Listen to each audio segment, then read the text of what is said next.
फिर बकरे को काट के डालते, बकरे को काट के डाला गया। भर गया क्या पतीला? नहीं भरा, देश का भरा नहीं। बोले इस भैंसे को काट के डालो, उसको भी डाल दिया गया। देख रहा है अपने आप को, ध्यान कर रहा है। उसको डालने के बाद भी कितना नहीं भरा, फिर उसने कहा इस पटेल को काट के डालो। जब ये बात कही सुनी, उसने हरदोई अपनी डाल में जाकर भागा, वहां से उठकर भागा। थोड़ी दूर जाकर देखता है न तो वहां आदमी है, न कटोरा है, न वो डिचका है, न कोई चीज नहीं। लेकिन अपनी तरफ देखता है, हाथ भी है और पाँव भी, जिसके लिए वो बैठा था साधना करने के लिए मुझे प्राप्त हो। तो कामना के दृष्टिकोण से उसने उस कार्य को किया। तो ये शक्ति ऐसे सामर्थ्य दिला देती है, बता देती है, प्रकट हो जाते हैं एक प्रकार की कामनाओं की, क्योंकि इनके अंदर सामर्थ्य है। और ये लाया गया सामर्थ्य नहीं है कि स्थायी सामर्थ्य जब परमेश्वर का संबंध हो जाता है। तो कहने का अभिप्राय पूजन में बताया गया है, पत्रों में बताया था। तो स्थानों का पूजन हमारे लिए इसलिए जरूरी है कि आज्ञा बलवती रानी, परमेश्वर की आज्ञा और परमेश्वर आज्ञा मानने पर परमेश्वर की प्रसन्नता प्राप्त होती है। परमेश्वर का जो मन है प्रफुल्लित होता है कि मेरी आज्ञा के अनुरूप मेरा बेटा चल रहा है।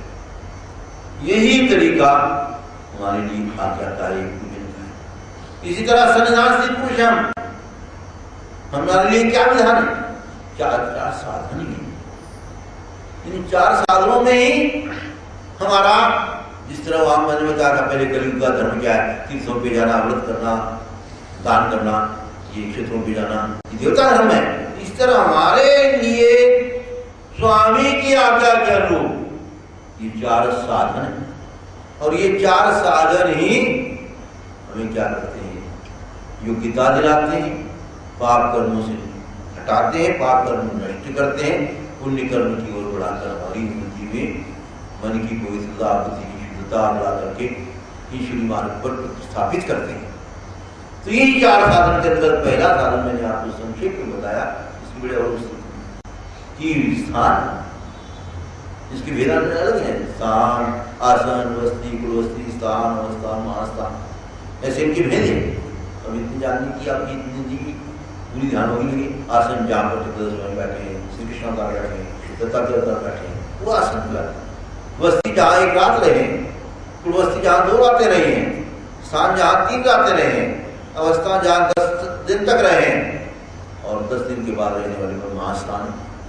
तो इस तरह से उनके, यानी जहाँ पर ज्यादा इंसान की प्रवृत्ति होती है, तो इस तरह से ये स्थान प्रसाद ईश्वर से संबंधित जो प्रसाद जो हमारे गोविंद प्रभु ने हमें प्रदान किए, चक्र स्वामी ने दोनों को संबंध कर दिए हैं, उनमें वो शक्तियां हैं, वो सामर्थ्य और वो शक्तियां अपना प्रभाव दिखाती हैं, प्रभाव बताती हैं, बशर्ते हमारा पूजन जो है उस तरीके का, जैसा कि मैंने आपको बताया संक्षेप में, इसी तरह करने पर ये हमें फलश्रुति प्रदान करते हैं। और फलश्रुति पाने का ये हमारा मतलब यही है कि पूजनम, जो पूजन बताया गया इनका, ये देव पूजनम, देव का, फिर देव की आज्ञा के अनुसार प्रसादों का पूजन, उनका नमस्कार करना, पत्र प्रसादी चढ़ाना, उनको जिस विधान से बताया गया उसी तरह से नमस्कार करना।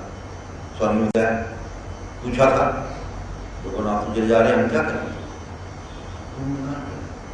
ये इनका पूजन करो, पुष्प एक वाइजे, सतुष से वीजे, अति यत्न कीजिए, ही ऐसे इतिहास की रक्षा। इंद्र भट्ट को जो वस्त्र प्रदान किया था, उनको बताया निधि विधान, सतुष से वीजे, एक दिन छोड़कर इसको नमस्कार करो, अति यत्न कीजिए, इसका पालन, सकृत से वीजे, थोड़ी सेवा, अति यत्न कीजिए, सकृत से वीजे, एक दिन के बाद। और इससे क्या होता है? अच्छी कार्य में बताया, पुष्प एक वाही बताया था, पूरी एक चढ़ा दो, धन संपत्ति या किसी की आवश्यकता नहीं, पत्र पुष्पादि को स्वीकार कर लेते हैं लोग अपने सामर्थ्य के द्वारा। तो कहने का अभिप्राय, हम सन्निधान स्थित पुरुषों के लिए ईश्वर का पूजन मतलब जो उन्होंने हमारे लिए देव बताए हैं, जो हमारे लिए साधन बताए हैं, वो साधन हमें परिस्थिति देने वाले हैं। उन साधनों को इसीलिए अपनाना है कि आज्ञा है परमेश्वर, स्थान प्रसाद। और दूसरी बात, जो आपको साधन दिखाते हैं जिनके अंदर वेशधारी साधन, वो ईश्वर का साधन बनता है। यहाँ के किसी साधन की उपेक्षा नहीं हुई। क्या हमारी परंपरा मार्गीचा मुंजा कसा म्हणून लहान त्याचा अभिमान देवर आहे। यहाँ का साधारण से साधारण नाम धारती है, उसके अंतर्गत इस प्रकार की योग्यता होती है, हम नहीं जान पाते किस प्रकार की योग्यता से उसका उदार हो जाएगा, साथ में किसी और का भी होगा। तो इस चीज को छोटा नहीं समझना की बात कैसा भिक्षुक है कैसा वास्तव जिसने वस्त्र धारण किए मार्गी सा मुंजा उसको छोटे से छोटा हो तो उसको हीन की उपेक्षा नहीं, आदर की भावना से पूजन करना है, लेकिन पूजन ऐसा नहीं। अन्य लोग करते हैं गुरु ब्रह्मा गुरु विष्णु गुरु महेश्वर साक्षात, हम गुरु मानते हैं, लेकिन स्वामी चक्रदेव जी क्या कहते हैं गुरु बुद्धि कीजिए पर विशिष्ट बुद्धि ना कीजिए। गुरु भावना रखनी है, ये हमें ज्ञान देते हैं, ज्ञान समझाते हैं, और विशिष्ट बुद्धि ना कीजिए। आचार्य को समझाया था परमेश्वर भावना इन पर नहीं रखनी। ये परमेश्वर ने बता दिए साधन है, साधन का मतलब साध्य को देने वाले। जैसे आपके पास माला है तो माला गिरती है, ये साधन है। माला है तो आपके नाम उच्चारण की भावना आपके अंदर आ जाती है, माला नहीं तो आपको मन इधर उधर डावाडोल हो गया। तो ये साधन साध्य को देने वाला गाड़ी आपके पास कहीं ले जाएगी, वो आपको क्या जहाँ करते रहे आप पहुंच जाएंगे उस गाड़ी से। तो ये साधन साध्य को देने वाले हैं।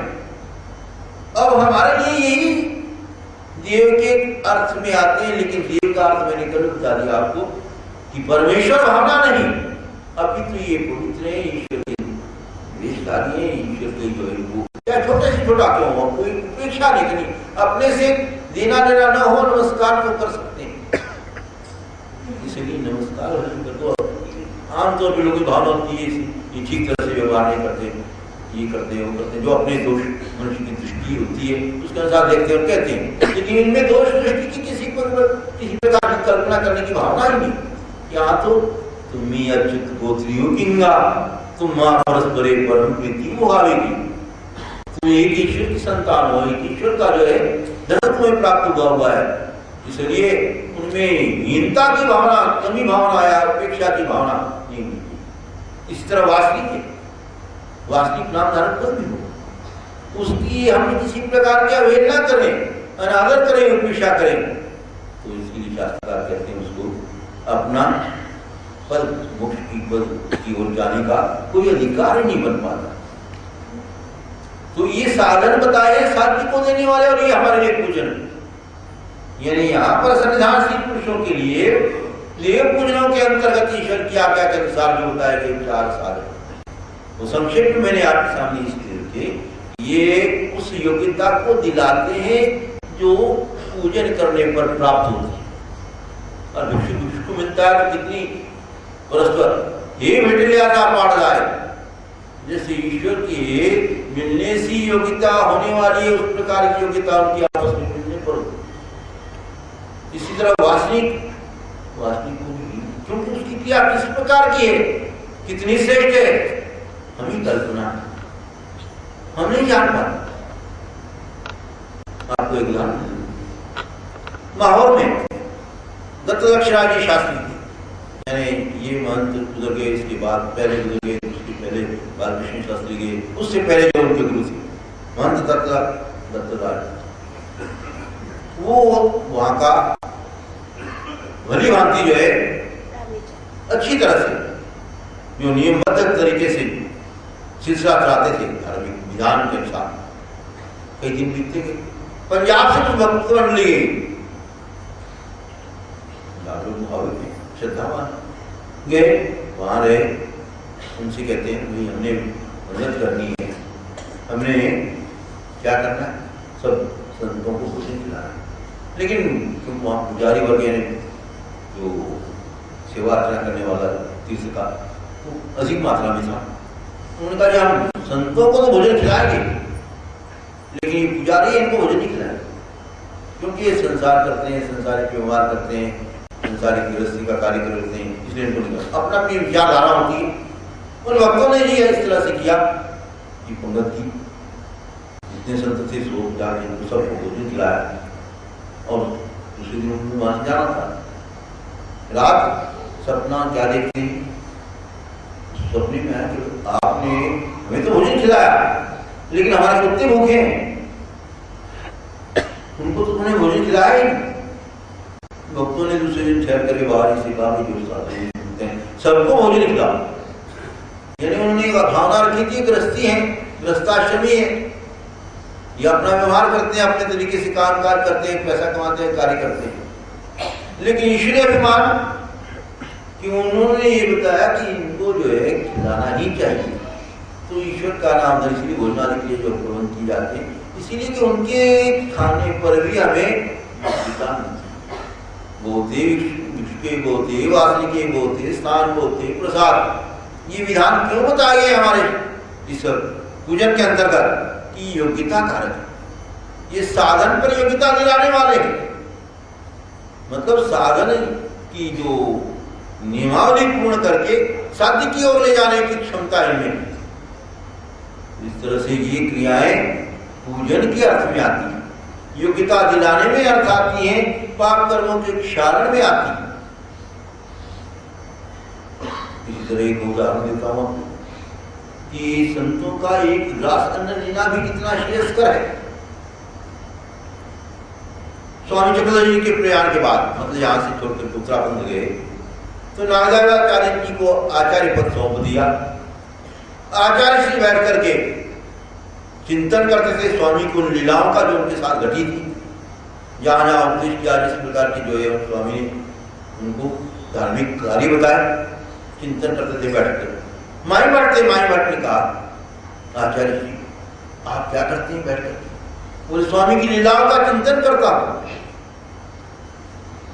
आप बहुत अच्छा काम करते हैं, लेकिन आपके अपने लिए हुआ, आम जनता आने वाली को क्या लेगी? किस प्रकार उनको जो इसका श्रेय मिलेगा? कैसे उसको कुछ प्राप्त कर पाएंगे?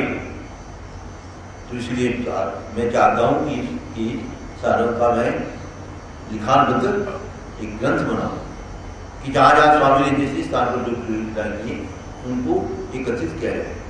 आचार्य श्री का कोई बात, लेकिन मुझसे कुछ ही करना जहां इसकी पूर्णता करनी।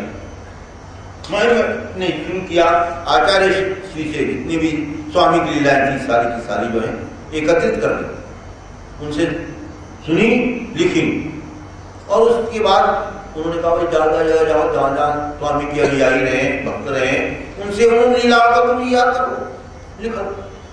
मैं बट गए जहाँ जहाँ स्वामी के भक्त थे, गदोनाय क्या, तुम्हारे क्या, दिवाई साहब, लखाई साहब, जितने जितने उस समय विद्यमान भक्त थे, सभी भक्तों के पास जाकर के उन्होंने उनसे स्वामी की जो जो लीलाएं जिनके साथ घटित हुई थी, उन्होंने लीलाओं का उन्होंने संग्रह किया, लिख लिए।